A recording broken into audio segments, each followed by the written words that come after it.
Okay, rolling. So start just by saying how you got involved with Sambo in the first place. It's kind of an interesting story. I came from a high school. We were a very successful high school program, and we had a lot of guys. Our coach encouraged us to be involved in a lot of different styles of wrestling. We did freestyle, Greco-Roman, folk style. We also a couple of us branched out a little bit, doing a little bit of judo. And a couple of guys that I graduated with started doing Sambo in the early or late 70s. Dan Lewis and Bob Walker. They were one of the early Sambo national champions. And Dan Lewis had actually won the nationals, qualified for the world team in 1979. And about a month before the world tournament, the 163-pounder got injured, and they couldn't find a replacement. And so he went to the coach and said, "Hey, I know a guy I went to high school with, a community college with. He was a college All-American. We just won the YMCA Nationals the year before. Maybe he could fill in at 163 pounds." And so Bob Anderson was the coach, and I met with Bob Anderson. And so it was kind of my first Sambo competition was the World Championships in Madrid, Spain. So it was kind of a baptism by fire. Yeah. No, yeah. Wow. Yeah. So once you came back, talk about how that affected because that being your first Sambo experience. So what happened when you returned, and how did you stay involved with the sport? Well, getting involved with it and learning a little bit about it and the submissions and stuff was just something I just fell in love with. I just really enjoyed it. It worked out real well, so we just kind of continued to do it with Dan. We continued to kind of practice it every now and then along with our freestyle. And just entered the local tournaments. At that time, San Diego in Southern California was, believe it or not, a hotbed for Sambo. Ivan Olson was down there, and so there was a lot of that going on. And then with Long Beach area Athletes in Action, Bob Anderson was he was actually our coach, and so we worked out a lot with them.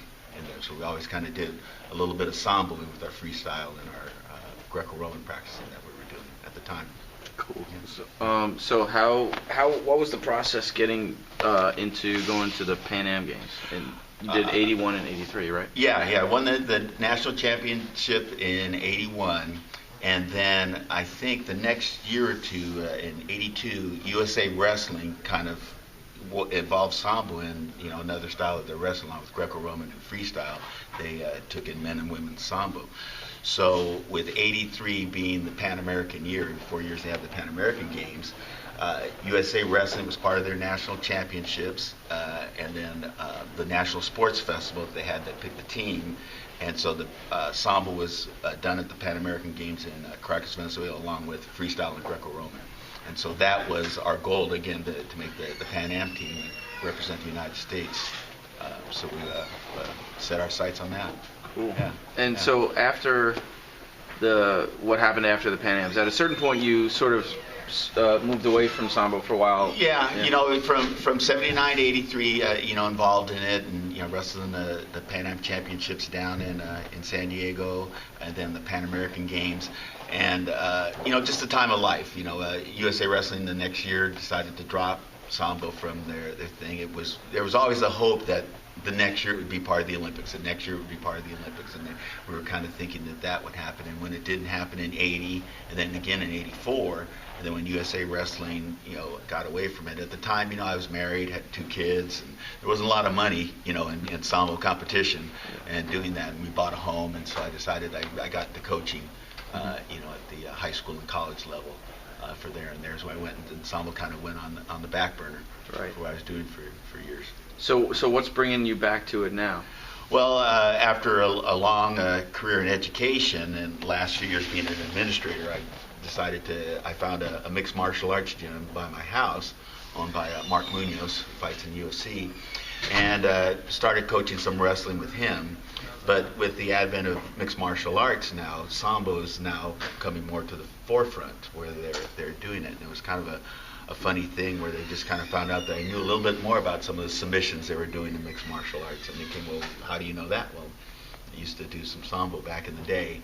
And so there was a calling for kind of bringing Sambo into the gym and starting doing classes and clinics. And so kind of brought me back to it. Hadn't been real far from it.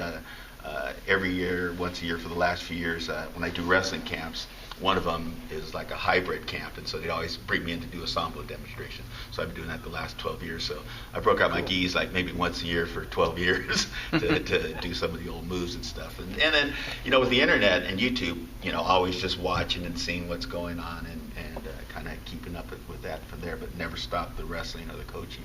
In fact, I competed in the Veterans Championships and always thought that I might want to do Sambo again, but there's really no place to do it in Southern California, not a lot. I think there's a place in Pasadena, there might be a place or two down in San Diego still, but really nothing in Orange County.